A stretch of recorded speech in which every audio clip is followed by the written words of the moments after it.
appreciate the opportunity to come back to Illinois and talk with you guys. I was up in Bloomington a few years ago with the Illinois Soybean Group, and so always enjoy a good conversation. If you haven't heard me talk before, I want a conversation, and they tell me I'm supposed to be tethered here. We'll see how long that lasts. But I have a season that's in my mind that I want to kind of reflect on. So this stress tested really came through, back in May we had some issues with sandblasting that came through right on the state line essentially. And so that kind of just got me to think, it's like, what can these soybeans do, right? How can they adapt? How can they improvise and overcome? And so, one thing that I think about is this idea of soybeans are more like Clint Eastwood, all right? Anyone know this movie? I got at least one Southern Indiana, Illinois guy that does, okay? So this is a movie that Dad and I used to watch, and there's a line in there. Do you guys remember the line? Yep, improvise, adapt, and overcome. So really maybe that's what this session's about, is how soybeans can improvise, how they can adapt, and how they can overcome, okay? There's going to be a lot of things that I'm going to share today that are just kind of what I've seen in my time at Purdue and how they can overcome things. So there's going to be cases where they can't and they have a hard time. When Jacob was talking a moment ago, he was kind of going back and thinking through some of these ideas. Okay, we had the frost year, and so I think about 2018 as well. I was going out on May 26 doing frost assessments. May 26, right? We had 29-degree weather. He was talking about this idea of the La Niñas, El Niños, and a swimming pool. And he was talking about the temperature of the water. So I was really worried he was going to go down a different road with swimming pools and temperatures of the water. Thinking about that kid that walked in there versus the one that didn't, maybe warmer water. So within that, let's see what soybeans can do. All right, so soybeans, let's start off with this one. All right, you look at a large seed versus a small bean, okay? Which one will emerge faster? This is interaction, and I'm between you and lunch. Smaller? I told you, if you're not going to talk, I'm coming down. No difference. All right, Adrian says no difference. How many think the smaller one's going to emerge faster? Okay, why? Smaller seed, so it has, less water it needs to imbibe, right? Okay. So this thought process, this is going to be a little bit of soybean physiology as well as you think about this, to understand how they grow and develop. So here's a case of just simple seed lots, right? You go from, this supposedly has a pointer. Let's see if it's got it. Yeah, it doesn't like to do it on the screen. Okay, so when you think about this, you look at the BB size, so that's going to be the 3,400 seeds. Those are the smallest ones versus an average versus, kind of a larger, and not even the super large, right? There's a couple years ago that I had seed lots that were 1,800 seeds per pound, right? I mean, gobstoppers. All right, so when you think about this process, all right, it's imbibing water. It only needs half of its weight. The smaller seed needs less water. So you're right on, John. All right, so they emerge faster. All right, so what is the job of the cotyledons that are wrapped around your embryo? What is the job of those? To break off when you're trying to emerge? No.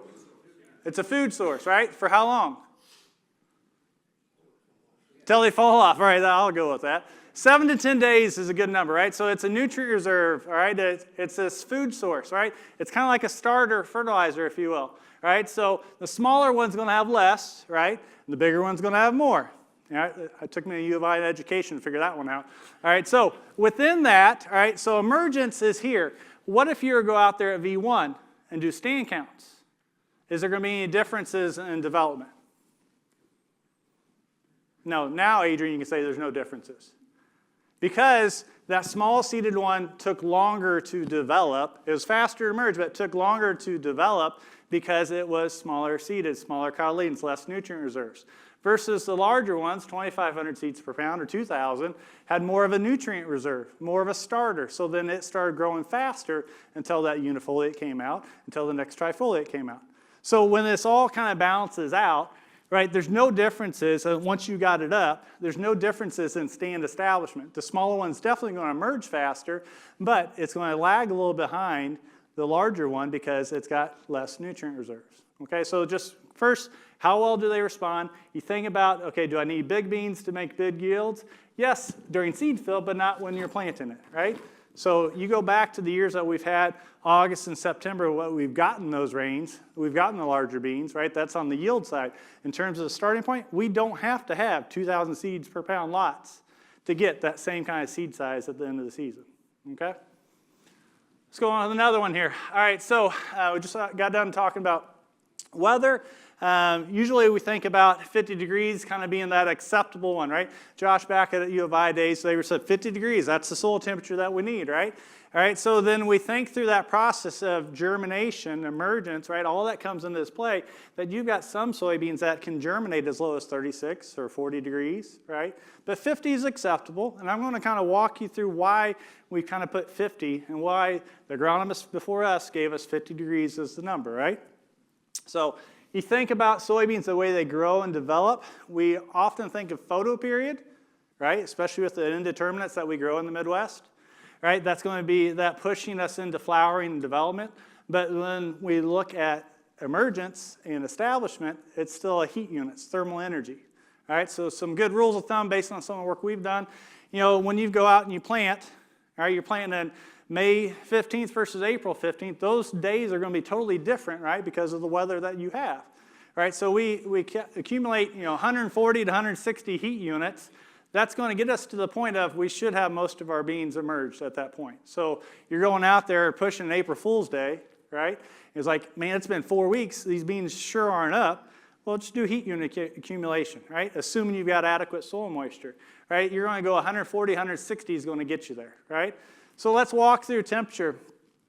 All right, so a good friend up in Ontario, Horse, kind of my counterpart up there, they did some fun, just real extreme situations here. This is just in the flats, in the greenhouse. It's not field conditions, but certainly as you think going further north, having to deal with some of these temperature regimes. So the seed on the left, and again, a very fast turnaround of this change. Seed on the left, 59 degrees for 4 days, right? Adequate soil moisture, radicals emerging. Seed on the right, the first 24 hours was 48 degrees. And then the following 3 days were the same 59 degrees, okay? So initially, what does this tell you is really important on placing the seed in the ground and that germination process? The first 24 hours, right? Because how many of us are pushing planting dates on soybeans, right? Growing up, it was as long as they're in by Memorial Day, we're fine. But we've certainly switched that. You guys have switched it. We've switched it in Indiana. And so for good reason, right? We've got some good yield potential that comes out of that. But the first 24 hours, 48 degrees. Let's follow a little bit longer. 10 days.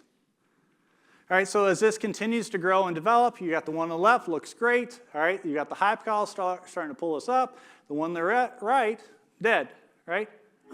That cold water temperature, not just cold temperature, cold water temperature, is breaking down membranes, and the enzymes are leaking, and this thing is just rotting, okay? So when you go out and push planting dates on soybeans, and we think about 50-degree temperatures, it's not necessarily the soil temperature, even though that's what we're measuring, it's the water temperature, okay?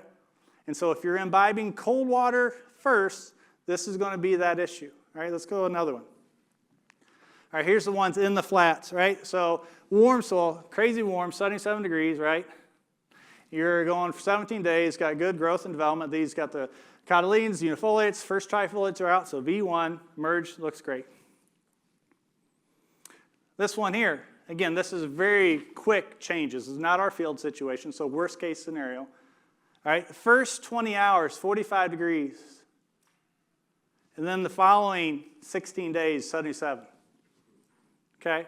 So this, fancy way of calling this inhibitional chilling, this idea of physiological injury. All right? It's about that water that's being taken up, whether it's cold or warm.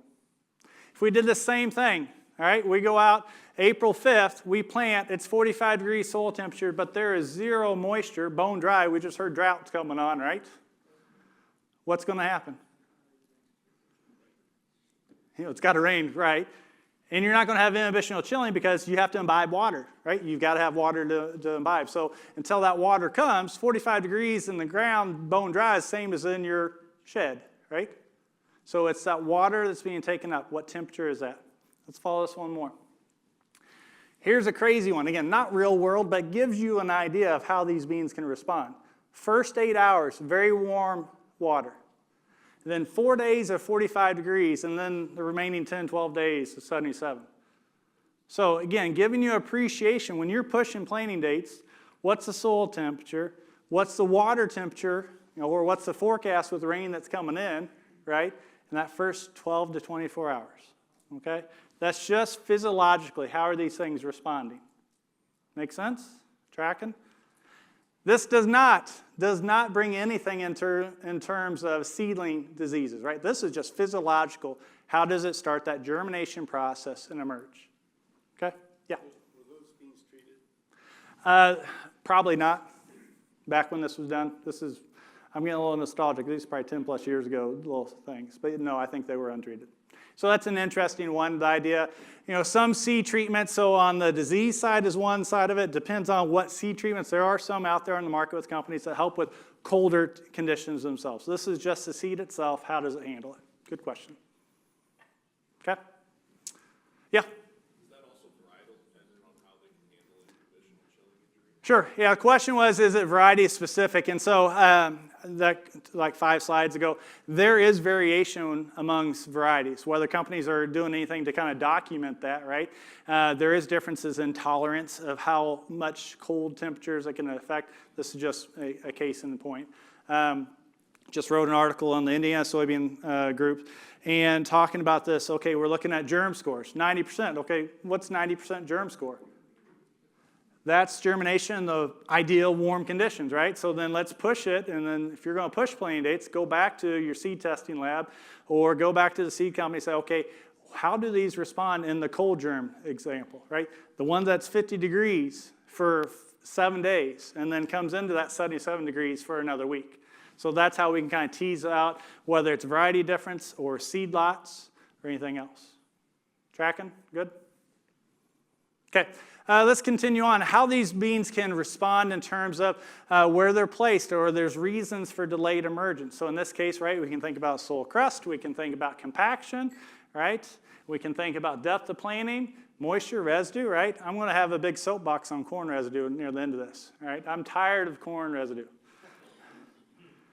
It's good and bad, right? We need it, but there's a lot of complications that we don't realize until we started documenting it. Then you got the good old drill, right? How do you know when a drill is set right?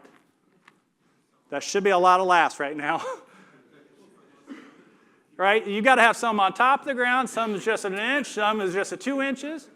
Then you know it's set right. I remember when the drill came to our farm for the first time, and I was setting it, and I was like, okay, every seed's in the ground. Well, that was junk, right? Because it was now an inch, 2 inches, 3 inches, right? But you think about that depth control with the drill, right? That's going to have a huge impact on development, right? That's going to have a huge impact on, okay, big brother, big sister, right? As well as, okay, residue and things like that. So let's get into delayed crusting. All right, so most of us have this appreciation that, okay, we've got some warm weather after rain, right? And then now that ground's crusted over. So this is one of the shortcomings of soybeans, right? The way they emerge, right? You got the hypocotyl pulling up, you got the cotyledons, bigger beans, bigger cotyledons. We're going to snap our necks a little bit more, right? Versus corn, I'll give corn this idea that it's a lance. It can cut right through there, right? So there's a little bit difference in the way they can emerge, and we have to manage that. So certainly have this case where you try to make it through there. What can you do? In terms of yield loss in a general sense, when we lose out on one cotyledon, overall stands pretty adequate. I really don't think of a yield loss, okay? When we lose both cotyledons, now we're probably 2 to 7, maybe 10% yield loss, depending on how widespread that is. So why would we have a yield loss when they've emerged, but we've lost cotyledons? Slow development because of why? You're right. Yeah, it doesn't have that 7 to 10 day supply starter fertilizer we just got done talking about from the cotyledons, right? So now it's counting on this little unifoliate to harvest sunlight and to create plant energy and also help the plant roots. So essentially this becomes a delayed planting type situation, right? It's essentially like you planted it 10 days later, roughly, right? So then you're missing out on some yield potential because it's taken that much longer, okay? Anyone know what these things are, right? I do this because, not to say that everyone's got one, but it's kind of there's a crowd that may have never seen one of these, right? And then wanted to kind of just show how, back in the day, maybe some still have this crusting, and what can we do? So we had some a few years ago, and we came in and we just did a rotary hose. So basically just spiking it up, right, and breaking up that crust so those beans can emerge, right? And so we had yes, no, very simple, just something fun to do. All right, in that, yeah, something fun to do, right? You guys want to do that. You got RTK now. It doesn't matter, right? You're going to be fine. All right, so within this, you're definitely going to have this idea of taking up some of the seedlings, breaking some of the cotyledons, but in the end, you're making that gut call of, am I going to get a softening rain, or do I need to go and break that sucker up, right? Those that haven't done this operation before. And so for the good of the cause, right, it's not just that our grandpa and our dads did this, but here was the reason why, right? Data to back it up. It's kind of nice to have data for a change, right? So the rotary hoe event, 7 days after that event of breaking up that soil, that crust, we did have 11,000 more plants versus not doing anything at all, okay? So again, it feels like a hurt because you're breaking off cotyledons, you're taking up some of the seedlings, but it does have that advantage of helping those beans get through there, breaking that, get some air, goes through there, okay? All right, again, just kind of this idea of how soybeans respond in a number of different ways. With these 3 plants, they were planted the same day, same field. Okay? What's different about these guys?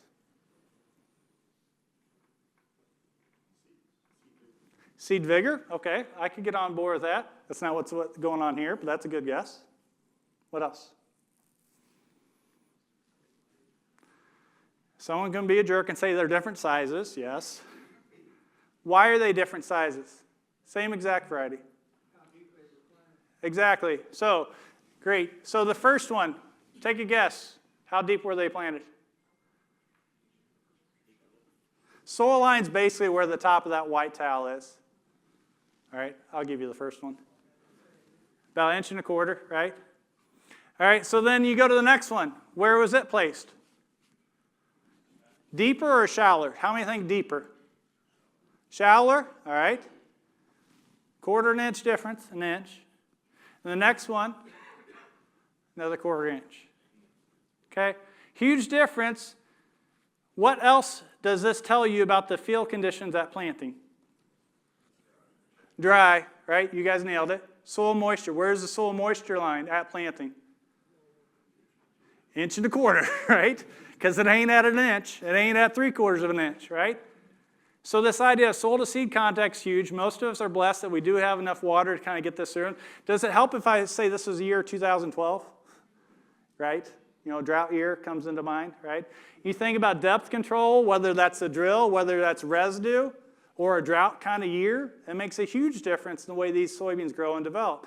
Now, we've got a plant on the left that's, let's go, 1, 2, 3, 4, V4, V5, good development, roots are developing, nodules look good, right? Why does the 3/4 inch one look bigger than the 1 inch depth? It caught that rain that went down only down that 3/4 inch. It didn't make it down to 1 inch, right? Soybeans can grow and develop and seed in gravel lots easy as long as you have rain, right? So that's what's going on here. So you think about depth control, whether it's a drill, whether it's residue, whether it's active down pressure. Where do we get our nitrogen from primarily on soybeans? 2 levels. From the soil and nodules. Where do nodules start? Root hairs. So your root hairs are the beginning point of nodulation and fixation, okay? If you don't have good root hair development, guess what you don't have? Good nodulation. You don't have good nitrogen supply, kiss those high yields goodbye, right? You need a lot of nitrogen. It just so happens to come from soil and fixation. If you don't have good nodulation, poor depth control. If you smear, right, everyone's talking about let's do April 15th planting, but you're smearing the sidewalls and you don't have good root development, guess what? You're going to have issues with nodulation, right, as well as water access and nutrient access. Okay, they can adapt, they can overcome. I've seen these guys that dust them in 3/4 inch, which is I am not a fan of, but do just fine because they've got the rains to get you through it. Right? So usually, if we talk about seed depth, 1.5 inches, plus or minus 1/4 inch is a pretty good spot to be. Okay? All right, let's move on. What about this one? What were field conditions like right close to planting? Wet. Why do you say that, Eric? It's a little cloudy there. This might be Clay County for a reason. Clay County, right? Okay. So look at that seed to clod contact. Right? So this idea of, okay, we're putting them in an inch and a half, it doesn't do you any good. Again, if you've got clods, you don't have that matrix of water moving in. Right? If you work the ground too early, clods, right? All that, we know that's a tough situation. And beans are going to adapt. They're going to branch. They're not going to be the highest yielding. They'll do what they can. But you think about, okay, you've got one that's a V1 maybe. You got one that's just emerging. You probably got one down in between that hasn't done anything yet because it hasn't had the rain yet, right? The beauty and the frustration of the beans is they can adapt a wide range, right? By and large, I still want those things to emerge relatively similar times, right? But they can adapt, right? If you got an early emerger like the one here on the left versus the ones on the right, which one's going to have more pod production, the one on the left or the one on the right? One on the left, right? It's got advantage. It's big brother, big sister, right? It's going to harvest more sunlight. It's going to get a better root system, okay?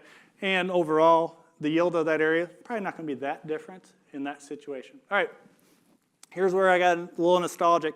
So when I came to Purdue, I got some data from my predecessor, and so he had a fun study. Ellsworth Christmas is his name. He's actually from Santa Claus, Indiana. It's ironic as that. Within that, so this is a replant scenario. How do these beans respond, right? When we do replant decisions, when are we typically doing it?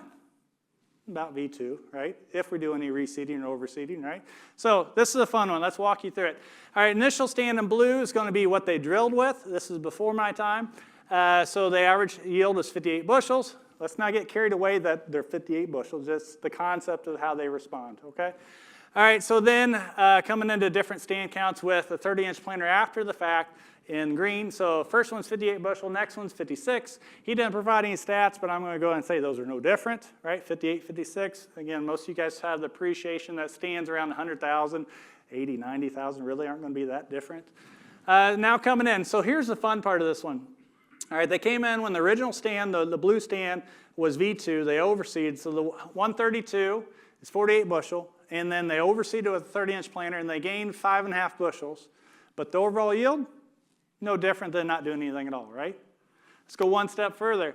132,000 plus 66, those are no different. So now 66,000, so 50 bushel beans. So not the highest, but it's on this edge. Okay, do I do something or not? What's your gray area in terms of doing a replant decision on soybeans? What population? 90, okay. 75? 100. 15 years ago it was probably 100, right? Most of us have the appreciation. Mine's around 70,000, right? Give or take, right? So this kind of gives you an idea, and this is why, right? This is below what my normal one is, but 66,000 was 50 bushel beans in this scenario. They overseeded, all right, and they took out 20%, if you look at that, right? This next one that says 66 plus 132, they took out 20% because of just the physical operation of the planter, right? So that's why 70,000 is just such a gray area to do anything, because it's already developed, it's already branched out or started that process. Overall yields were no different, right? If you really add those up, 41 plus another 10, right? We're at 51 bushels. No different to do anything else. Okay? So this idea of, okay, how they respond, how do they develop, how can they overcome? Certainly the last one is, oh, let's start off clean. No, that never works, right? Unless you're so early in the process, right? If you see that stands 50,000, 60,000, and it's the first week of May, okay, I'm fine with doing a clean reset. But usually the yield advantage that we get in development with the earlier plantings in terms of, it's a V2, it's got a lot of time on its side. It's already got development of more trifoliate nodes. All right, so here's where I'm getting nostalgic on one of my first grad students when I came to Purdue. And I wanted to look at this delayed emergence and side-by-side competition. So we created in just a rudimentary way where we had no delay on the left, where we planted on 15-inch rows, and then we came back and offset in that 15, no mechanical damage whatsoever. And then the next scenario is whenever that original 15-inch on the top right reached VC, so cotyledons and unifoliates fully expanded, then we reseeded. And then we come now to V2, interseed, right? And then we jump off the cliff at V4. Everyone tracking with the 4 timings of delays? Okay. So within this one, following the same pattern, this is about the end of June. The original stand is 7 trifolates, about to come into flowering. All right, so 50,000 on the original 15 plus another 50,000. So overall stand, even a Purdue person can get this math right. 100,000, right? So then no delay, 100,000 top left. Top right is just waiting until that first one was VC. So maybe 7-10 days delay, right? Still 100,000 plant stand, but differences in development. Going to V2, all right, so right at this picture date, they're V7 on the original, and then we're maybe 2 to 3 trifolates on the delayed, right? Which is, by the way, the typical time we often replant, right? And then you jump off the cliff. All right, let's follow these through. So at the end of the season, the one on the left is going to be the original 15-inch. The one on the right within each panel is going to be that delayed planting or delayed emerger. All right, so here's the softball pitch. How much yield is coming from the original one on the top left? What percent? 50-50. That was the softball. Come on, guys. 50-50. I'm going to give you another shot here, right? So 50-50. Half of it's coming from the original, half of it's coming from the delayed emerger, quote, delayed planting. That makes sense. Look at VC. Cotyledons, unifoliates, fully expanded. We're talking a couple inches tall, guys. A couple inches tall. What do you notice about that original stand on the left, that plant? A lot more branching, right? The beans can improvise, adapt, and overcome. They're already making the decision at VC about light quality. Basically, it's like, do I have any neighbors or not? At VC, it's a little fancy thing of red light, far red light ratios, right? This idea of shading or not. It's already making that decision. And so the one on the right that's delayed, maybe just a week, it's still going to contribute, but it does not have the branching. It does not have the development as that original one, right? So this is where those beans can adapt. If this was a corn situation, I think that probably would be a barren plant, right? Whereas soybeans, it's just going to be not branching, not as many pots, right? It can just equilibrate, if you will. So if you want to look at what the contributor is, the one on the left, 60%, the one on the right's 40% of the yield. Now let's go down to the V2, your typical replant scenario. How much is coming from the original? What do you guys say? 90, 80, 95%. 5% is coming from that, quote, replant with no mechanical damage. So by and large, when we go out and do replants at V2, it's just making us feel good. I mean, really, unless weed control, we can throw that one into the mix, right? We maintain weed control, but the idea of physiologically, how these things can respond, it can do quite low and still yield well, all right? The other one that's kind of interesting here is the jump off the cliff, all right? V4, branched up, potted up well. You have the twig of what was a delayed emerger. What might be a question in that scenario about that delayed emerger? Is it a weed? So how many think it is a weed? It draws down on yield. I agree 100%. The thought process, the data does not match it. It does not become a weed. It still 100% comes from the original. There's no detriment from that delayed emerger in this scenario, which is still amazing to me, right? It is going to take some resources. I'm not discounting that, but whenever you average all that out, you think about 5 to 6 weeks of flowering and pod development, it just equilibrates, okay? All right, so in all 4 of those scenarios, the total yield is the exact same. It's just where it came from, okay? So that's at 100,000. Here's one where it's 100 plus 100. Again, this is kind of pushing it a little bit, but let's just see how these soybeans respond. You can definitely catch more canopy closure within the no delay. You can think about more shading. Let's see what they look like at the end of the season. What strikes you about the no delay situation? If you were to put your minds on and think back and have that photographic memory, what did the no delay original look like? It had a few more branches on it, right? Right? In this case now, these beans themselves aren't going to branch. They're just going to push each other taller. Okay? So more of a stem, not branching. I think you guys have that appreciation. Yields were the same. VC, all right, so let's go with 50-50 on the yields. Yield on this one's 80-20. All right, so at VC, 100,000, again, we should have the appreciation, the original 100,000, really not going to do much with it. But if we wanted to add more in, here's what it would look like. You got 80% coming from the original, 20% coming from that delayed emerger. V2, if you were to do that one with no mechanical damage from the planting operation, it's nothing. It's not doing anything for you. Okay? And then jumping off the cliff again. Again, these beans can adapt, they can overcome, and so they do that by branching, they do this by extending out what they look like. Okay, any questions on how they can respond to these lower populations and things like that? All right, did the V4 out delay the no delay? No, it did not. All those yielded the same because the V4 essentially is like 2 plants in one, right? Because of all the branches and pods. When it came at the end of the day, every one of those panels were the same yield in total. Which is where it came from. I looked at the program yesterday and realized I only had 45 minutes. I'm just getting warmed up at 45 minutes, so I'm going to try to get going through this one.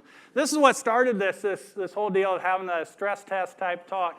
Back in May this year, we had sandblasting. We had a 70-mile-an-hour winds come through. I don't know if anyone remembers that. If you happen to be near the state line between Illinois and Indiana, my phone blew up that Saturday the 17th. Okay, so these beans were planted mid-April, doing everything like we want to do. They were V2 that Friday. That Saturday, they were that. So one on the left is I went out there 3 days later on the following week, and you can see, again, I don't have a pointer that works here. You've got a row of what was V2 soybeans, and then you can see in the distance the guy replanting. So in this situation, all right, they ripped it in the fall, they VT'd it, loose, sandier texture, and then you throw 70-mile-an-hour winds to it, right? So how can they respond? So in this situation, pretty easiest to tell them to go ahead and redo it. On the one on the right, the June 4th picture, you can see my trowel right on that original mid-April planting. Every now and then you had one survive, others did not, so we had to go through and do that replant. So here's a case where they flat didn't improvise and overcome. They had to have some replanting. Let's follow through what this looks like. Across the road, the guy just happened to have a VT. He didn't do any fall rip, so had a little bit more what on the surface? A little bit more residue, right? You guys know this. Just maybe 7 days earlier, so more like a V2, V3 type situation. You look in the background of it, green, looking better. This corner pocket of the field was a little more tattered. Guess what the field to the west was? A ripped, VT, loose soil situation. So again, 70-mile-an-hour sandblasting. Okay. 3 days later, it's amazing what the bean can do in this situation. The apical meristem was already taken out, and the auxiliaries were already responding, right? They're kind of coming out of that. So here's, as they walk through, a situation of nasty situation and then coming through. Fall rip field on the left, spring finish.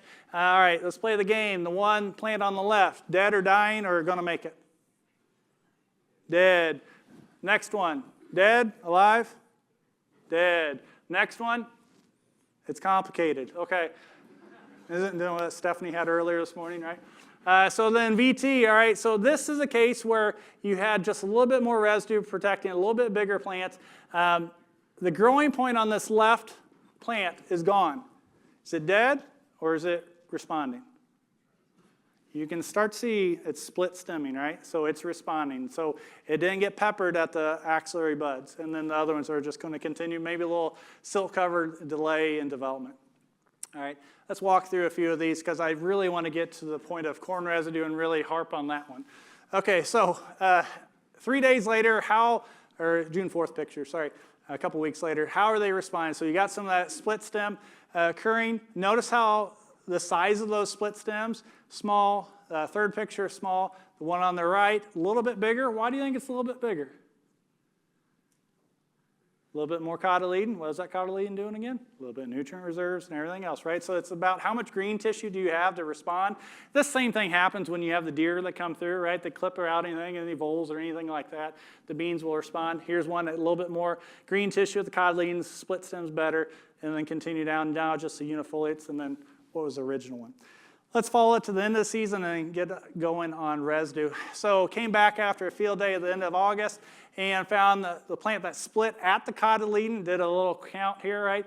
So that split became basically two plants, essentially, right? 18 nodes on each one, in total, at that time, 62 R5 pods, right?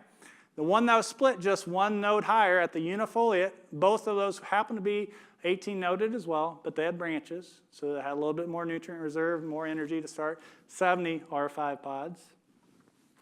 Regular, where I had part of the field that didn't have any damage, ended up being 22 noded. Okay, that typical mid-April type planting, early planting, timely planting. We can have more node development because we have more heat unit accumulation, right? Branched really well, 87 R5 pods. And then the one that was totally replanted, 18 noded, and was replanted, mid-May. So had an opportunity to get most of that yield back. Okay, just kind of want to show how they responded. That's it. Not a big take-home on recommendations, but in terms of how they can respond in terms of getting clipping or any of the sandblasting. All right, so here, let's end on that beautiful crop of corn that's frustrating, all right? Corn is good, but in rotation, it's causing some issues. I've really wondered about this for a number of years. Here's a case in point that came in our lap this last season. All right, so you should notice a pattern. I dove down this a little bit, all right? Corn harvest at 24, 12 rows, all right? How wide is that? 12, 30-inch rows, how wide is that? 30 feet, you are listening, good. All right, so it's 30 feet wide. We go and we split it with a 15-inch planter. It's 40 foot wide, 32 rows, right? Doing our job, splitting those old 2 corn rows. This is no-till. What pattern do you see? Residue. Where the combine ran. This is just with 12 rows. Now, some people, that's good, that's average. Some's like, oh, that's a big unit. We got the ones that are 16 now. I mean, just think about residue alone on a corn harvest. So going in this field on the corn year of 24, ran 280. Okay, it's good prairie soil near West Lafayette. All right, so 280, a lot of residue concentrated in those 10 foot right behind the tail, right? The distribution was not set, okay? Looks ugly. What's your guys' thoughts? Are these beans I've talked about for 40 minutes already, how they can improvise, adapt, and overcome? Are they going to improvise and adapt and overcome? Are they going to get the full yield potential? I'm kind of leading you guys a little bit here. If you've heard me talk before, I'm tricking you, right? All right, so let's go with this. All right, quick pictures. I wasn't able to get out there and get better pictures early season. We had the drone pictures. A lot of residue. You can see that we did a good job splitting, or the farmer did, splitting those rows, okay? Heavy residue in that middle 10 feet. The outer 20-ish feet to 30, less residue, but still a no-till situation, all right? Stands themselves were moderately different, but not huge. So we're talking like 85,000 on the heavy residue versus 105, 110. So nothing crazy different. 85,000 plants, again, we just established at 70,000, we're not going to do anything. 85,000, our seed rate trials, that's more than enough to get full yield potential. So all of that, it's like, okay, we shouldn't see any major issues, all right? All right, but we did. I came out with my little 5-foot header and went across that and said, what yield effect are we actually having? So right after where that corn harvest was, where all that residue, we're 68 bushels. Go 7.5 feet over, a little bit less residue. Population 105, so not too bad. 74. You go to the outer edge of what that old corn harvest was, we're now nearly 80 bushels. Do you think there's a yield effect? You betcha. You want to put it on a percentage basis? We have 85% of our yield in that dead center, 92, and then the 100% yield potential. How many of you guys think you see that with a yield map? You don't. Why? Harvest at an angle, your 30, 40-foot draper heads, it's all getting washed out in a course. So on a yield map, it's maybe a 4 bushel difference. And so this is going to come in whenever you come and say, hey, this field just didn't do quite as well. I thought it was an 80 bushel field, but I got 75 on it, or 76. Well, guess what? Probably something like that. This is a no-till. I've seen a lot of VT in the last 5 years across the I-states. I think we're trying to manage it through that operation. I dare say that we're still having some of this issue in terms of residue. Okay? So really be mindful whenever you're setting up that corn harvest to distribute that evenly. What can you do in the soybean planting operation to overcome that? Okay? And there's no clock in here, so that's always a good thing, right? Okay, let's see. Let's move on. Oh, where did it come from? This also had the delayed development, right? So right where that corn corn harvest was delayed in development. So again, this was an extra kind of study that we just kind of threw in. So if I was to dig those plants up, what do you think the seed depth would have been like? Probably shallow, maybe some hairpinning, right? And you think about development, right? So then now, where do your nodules start to develop? Root hairs, right? You think about delayed development, all those things come into play. We mapped out these plants at the end of the season. What was really interesting, I was anticipating nodal development differences. There wasn't. It was just a delay, okay? These were mid-April type planted beans as well. By the time we got in there, there was actually a harvest grain moisture difference, but that's just hitting the point of we have differences in development, right? Essentially like a delayed development. So green versus harvest ready. Again, those weren't the days we harvested, it's just giving you an idea. Okay, where did this yield come from? Just a point, quick, not every rep. We just tried to do this quick. Number of nodes, they were the same. On the area basis is where it changed. So just that slight 10 to 15,000 plant stand difference, you multiply that with the number of pods, you multiply that out with the number of nodes and then pods, that's where the seed yield difference is coming in. I've got the hook coming, I can see it, okay. All right, so the last thing is that we've got I'm just between you and lunch, really. You can eat in 30 minutes. All right, so within this, the no-till situation, we've had our long-term no-till studies, and I've observed delayed development in those as well, and we're about a 7-day delay in canopy development. And I think we're seeing that across the country as well. So wrap that up. Stresses. All right, timely planting, it's about the soil water temperature in that first 12 to 24 hours. I think timely planting, most of us have that appreciation. Fungicide seed treatments, definitely a place for us to be. Insecticide seed treatments, I don't see a play for that. So if you want to do some cost savings, that's a good spot for us. Plant stands, 100, 120,000. By harvest, 85,000 is more than enough. And in the replant scenario, 70,000, right? Maybe not 100% yield, but it's 95% yield, and you think about everything that comes into that decision. Solid foundations, we want roots to develop so we get nodulation, so we have water access, all these things that build our yield potential. Heavy residue in the situation, the first study looking at this, and we're going to go more, upwards of 15% yield hit, and about a 7-day delay in some of this canopy development. That's sure going to have an effect on our yield potential. And the last one that I promised in the description, but I already knew becoming a 45-minute talk, I wasn't going to hit it. So the long story short on hail recovery is, okay, when you have the hail that's coming into later development, you're going to have more of a yield loss than you have one that's at the V stages at R1. Okay, so with that, I'd be happy to answer any questions that you may or may not have. We had one over here. Yeah. With that residue distribution, if it was evenly distributed, would it have made much difference? So the question was between that, that high-yielding corn situation with no-till, would there be much of a difference if it was evenly distributed? I think there still would, and the reason I think that, you go back to the middle one was 68 or whatever it was, the second one was like 72. That was still a 6-bushel swing, and I would dare say that's more of a kind of a uniform spread. So I think we still have some issues with heavy residue. So whether we bring in a lot of carbon, you guys have heard me talk before, I'm not saying that every field needs it. You heard Stephanie this morning, but a lot of carbon is going to do what? Immobilize sulfur, nitrogen, so that's a potential. I also think about if we're pushing planting dates in this no-till with heavy residue that's not breaking down, what's the soil temperatures like? Cooler.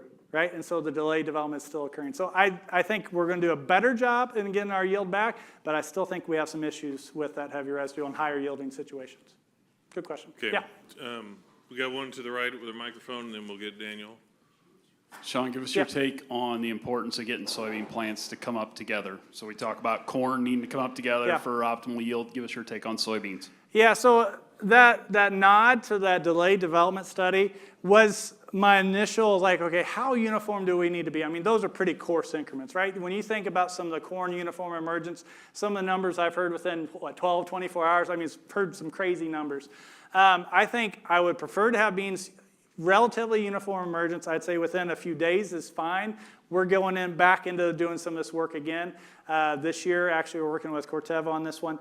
And to say, okay, how much do we gain or not?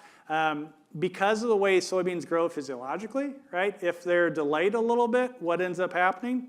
One have more branches, one has less branches, and in the overall area, it yields well. Whereas the corn situation, boy, if I'm delayed, now I'm off in my pollen shed and my tassel and everything else. So then that's where I think it really hits corn in a major way. Soybeans, not as bad. And we're going to go in a little bit more to catch it directly. Got Good two question. more, Daniel and then Troy in the back, and then we'll be done. When you're looking at planting depth trials that you're doing, can you Yep. plant beans too deep? Oh, sure. Or what is too deep? Well, you tell me your soil conditions. So starting point, 1.5 inches is a good starting point for me, plus or minus 1/4 inch. But then you think about, okay, what's the texture? What's the residue management side, right? I remember one of my first years planting on some sands up in northern Indiana. I was like, oh, okay, I'm from flat blacks, guys. It's like, oh, okay, I can go deeper. I'll go for the moisture. And that actually hit me hard, right? So this idea of understanding your soils, how they can get a crust on them, even a sand or not. I've had beans I've gone as deep as I could on the planter, and it went 3 inches, and it came up because Mother Nature helped us and worked it out. It was just delayed in development. But by and large, I'm not chasing after water like you can with corn. Corn, I dare say, again, it's just corn. You can set that planter as deep as you want, and it'll still come out of it, right? I don't think you can get deep enough. That corn, in most cases, will still get out of it. If you do a soybean, you're going to be hard pressed. So I'm usually 2 inches is kind of the top side of me purposely doing it, but I've definitely seen ones go deeper and emerge. Do you have one? No, Feel good? The same question. Oh, same question, good. I'll add one more on the seed depth. I harped a little bit on root hairs and nodulation, right? If we're a shallow depth, 1 inch or so, develop, looks fine, right? Good moisture, good rains. What's June typically like for us? Usually hotter, drier. So whenever that soil dries out in that upper inch, again, 1/4 or 1/2 inch doesn't seem like a big difference. Guess what's getting hurt? Your nodules that are right there, your nitrogen supply. So that's where you're getting that. A lot of guys say, oh, I'm going to plant April 1 or March. I'm going to go 2 inches to get past this frost and everything else. Well, I just want to go with the mindset, okay, give me a root system where the nodules aren't going to be stressed out. 1.5 inches is probably a good spot, plus or minus 1/4. Yeah. Hi, Shaun. Hey, Stephanie. Welcome back to Illinois. Yes, ILL. So we have a lot of growers, especially in central Illinois, or a few that I've talked to that plant deeper for earlier planted. What's your thoughts on that? I was alluding to that a little bit. So the idea of, okay, pushing planting dates earlier, certainly timely planting is how I describe it, but there's folks that push it even earlier. We get a March that gives you a few days and said, you know, I can go out there and I'm going to just plant it a little bit deeper, so then I know I'm going to potentially get that freeze, and so it's just delay that development. It's a little bit of a cushion. I've yet to see an advantage to doing that. I understand the concept of doing it. I've done plenty of March plantings versus April versus May's. For me, within the central Illinois, Indiana, southern might change, but central, Marches just don't play out well for me.